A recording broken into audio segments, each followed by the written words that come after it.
What's going on, people? It's your boy EB. Welcome back to my YouTube channel, or welcome back to my podcast, however you're going to listen to it, because today I'm recording the audio, and this is probably how I'm going to do my videos from now on. Record the audio and upload the audio to my website, or upload it to Apple Podcast or wherever, and have the video on YouTube. So welcome back to my YouTube channel. Make sure you like, share and subscribe. So today I want to talk to you about 5 ways of how to change your 2020. Flip your 2020.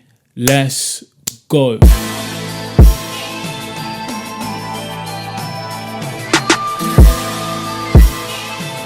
Alright, so cool. So for some of us, we've had a terrible 2020. We entered this year talking about, oh yeah, this year's going to be our year. This year I'm going to kill it. This year I'm going to do this, that and the third. And we're 2 months in.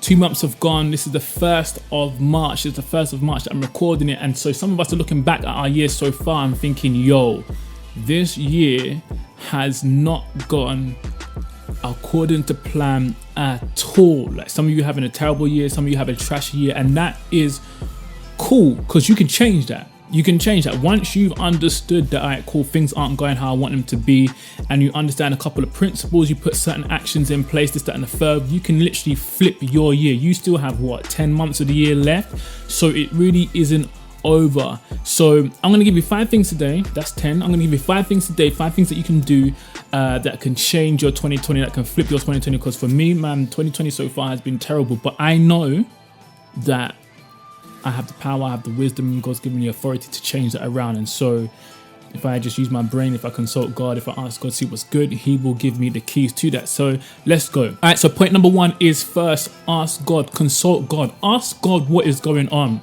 The other day, I was just looking at certain things that were happening this year, certain things in certain areas of my life, and I was like, yo, God, like, what is going on? Like, I sat down and, I'd been praying, but I realized that I'd been praying more than I had been listening. You know what the Bible says? It says it's better to come into the presence of God than to hear. It's better to come into the presence of God to hear rather than to speak. Sometimes we go overboard in the presence of God in prayer, in place of prayer, whatever, and we do too much talking. It's like sometimes you just need to shut your face and listen to what God is saying. So I just decided to listen, and I began to ask God what was happening in my life. And the first point of change is you going to God and saying, God, why aren't things working out? It doesn't mean that you're blaming Him. You're just going to Him for answers and insight into things that's happening in your life. Point number 2 is to take responsibility. God said to me something when I was praying this week, and I was asking him, I was just listening to what He was saying. He said that you have been irresponsible in certain areas of your life, and this is why certain areas and certain things in your life aren't going right, because you've not been stewarding certain things properly. You haven't been responsible with certain things, and because of that lack of responsibility, things are going downhill when they should be,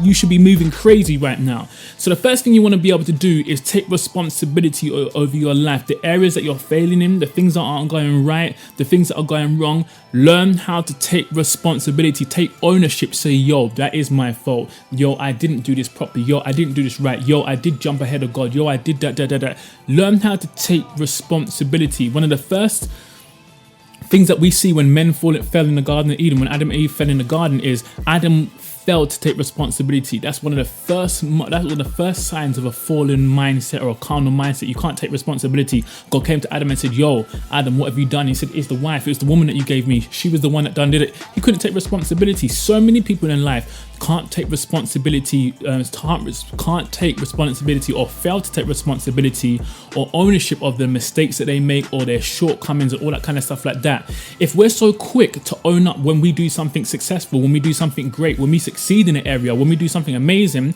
we should have the same energy as when we fail, when things don't go right. And so the first point in changing your life is for you be able to, or the second point is for you be able to take responsibility over the areas that aren't going right. Point number 3 is to find a solution to your problem and create a vision. Find the solution to your problem and create a vision. So let's say, for example, what's just a typical thing? Like, let's just say you want to see certain things in your relationship with God. It could be in any area of life. I'll give you a couple of examples. Let's just say you're trying to see certain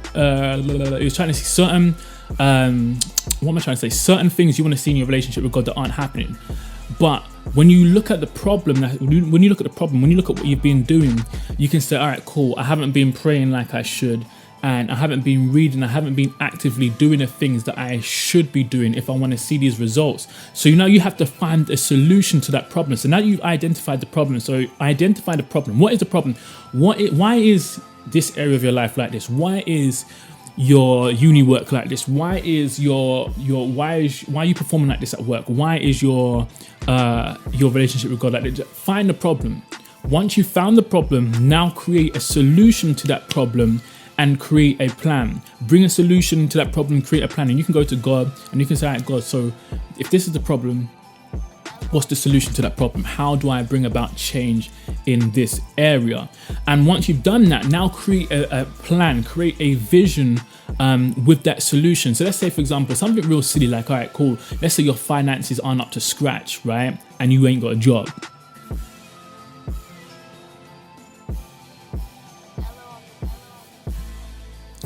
Get a job. Do you understand? Do you understand what I'm saying? And that will bridge the gap, or that will now start solving or bring a solution to the problem that you have. Do you understand what I'm saying? Now create a vision for that. Okay, by this time I want to have a job. This is the kind of job that I want to have. I want to be earning this much, and that will solve this problem. And that's how you create the vision. You come up with a solution and you create a vision. You create a plan with that solution. All right, point number 4 is to take action and be diligent. See, a lot of us come up with solutions to our problems, yeah, but we're not diligent and we're not taking action. It's like how so many people know, oh, you know what, I should be doing this, I should be doing this, I should be doing this, this is how I change that, this is how I change that, but they're not doing anything. They're not actively moving towards that. They're not actively being, diligent in the area of, where they want to see change or where they want to see new results. Something that God said to me the other day when I was praying is that he said to me, you have so many gifts, you have so many talents, you could be so successful right now, but you failed to be diligent in the area of your gifting. You failed to be diligent in the area of your talents. And because of that, now you're going and you're experiencing these certain things in life. And it was like, wow, man, if I'd really just taken my gifts seriously, if I'd really just gone in, what's the vision? What's the plan? What am I seeing for the future concerning my gifts? How do I use them? How do I get people to pay me for my gift? How do I get paid for operating in my area of gifting? Do you understand what I'm saying? All that kind of stuff like that is diligence in your gift. What's the vision for your gift? What has God called you to do with your gift, your area of talent, your area of expertise? A lot of us are gifted, talented, and have areas of expertise.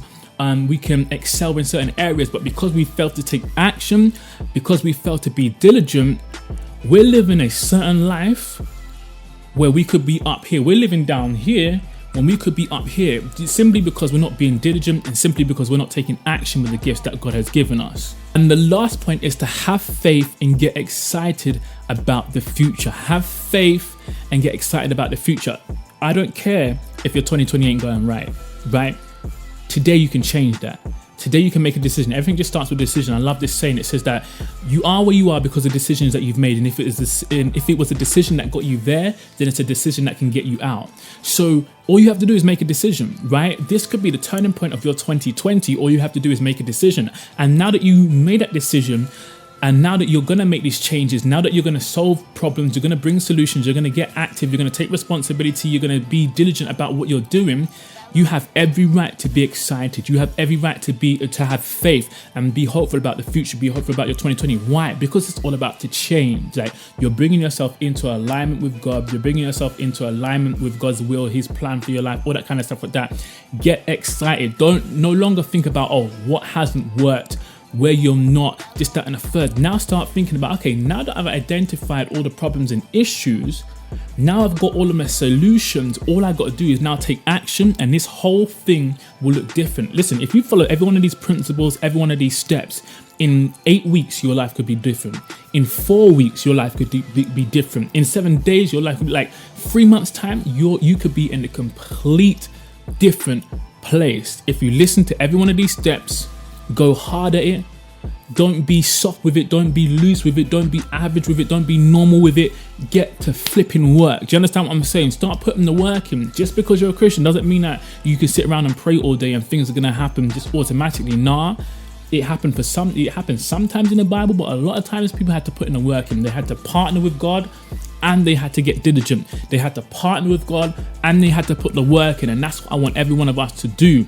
Today is the day that your life turns around. Today is the day that your 2020 turns around. If you've been having a bad 2020 so far, if you've been having a good 2020, continue. Even listen to these steps and go hard with what you're doing. Did I say if you're having a bad 2020? If you're having a good 2020, listen to the steps and still apply this in your life. Go harder, go deeper, go higher, stretch that vision, go for the next level. Do you understand what I'm saying? Don't get comfortable in the success that you've had, because I oftentimes say that when you get comfortable in success, that's the starting point of failure. So listen to what I'm saying, go hard with it, and listen, things are going to be looking different in just a small amount of time. It's your boy EB. Make sure you like, share, and subscribe. Follow me on Instagram, Earl Blackman. Follow me on Twitter, Earl Blackman. Go check out my website, earlblackman.london. Let's move into the next time. Stay blessed.